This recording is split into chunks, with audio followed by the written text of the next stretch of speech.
Griswold's Legacy is the Paladin exclusive set in Diablo 2, and it sits in a place most other class-specific sets do not, in that to use it optimally, you either want to use the whole set or none of it. Sure, if you're going solo self-found, this changes a bit, but chances of you finding any part of the set other than the armor, much less in a solo run, is pretty slim due to the rest of the parts being fairly high-level elite items. In terms of why this is, it's because the set is based around sockets with moderate stats on the items themselves. For example, Griswold's Honor, the shield, and probably the weakest part of the set, is a 3-socket Paladin shield with block boost, defense, and resist all 45%, which sounds pretty solid at first until you realize that plain white Paladin shields can get that amount of resist boost and up to 4 sockets for rune words on top of it, so it starts to feel a lot more vanilla. And beyond that, we even have the ultra rare Jeweler's Paladin shields that can get up to 4 sockets with similar mods as well. Thankfully, the other parts of the set do have things that set them apart from their bases, such as Griswold's Valor, the helmet, that provides a bit more resist, cold absorb, magic find, and 2 sockets,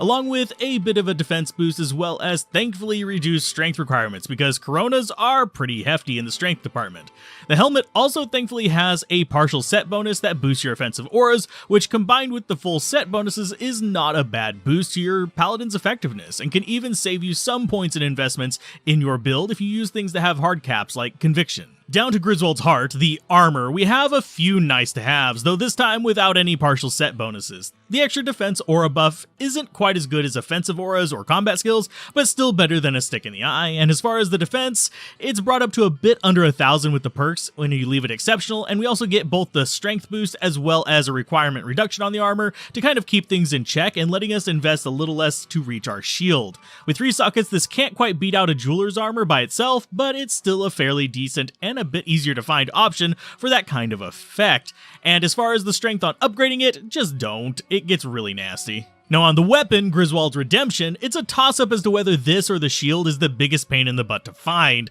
but this one is somewhat decent even if in and of itself it's a bit of a middle-of-the-road weapon, due to somewhat unimpressive damage compared to rune words and stuff like that in the same slot. It even kind of falls behind some uniques. It does however pack decent speed with the attack speed boost, and it does get an okay potential partial set bonus to help with its damage, as well as a boost to combat skills, with the combat skills coming in at 2 parts and the damage boost coming in at 3 and 4 parts respectively. Redemption, like the rest of the set, can spawn with sockets, though it is variable between 3 and 4 sockets, which in the niche builds that generally use this set, it's a pretty important distinction to get that 4 sockets, since these sockets are pretty important for placing specific jewels related to the individual builds. In terms of the overall set bonuses, when you combine it with the plus skills, resists, and the 11 to 12 sockets possible on the individual parts of the set, it's actually semi-decent with a few more plus skills, some extra strength and dexterity thrown in there, as well as a pretty hefty 150 flat life, which is, as we've mentioned in other videos, added before battle orders or Oak Stage take effect, so it can be amplified a ton, and it's actually a decent amount of life.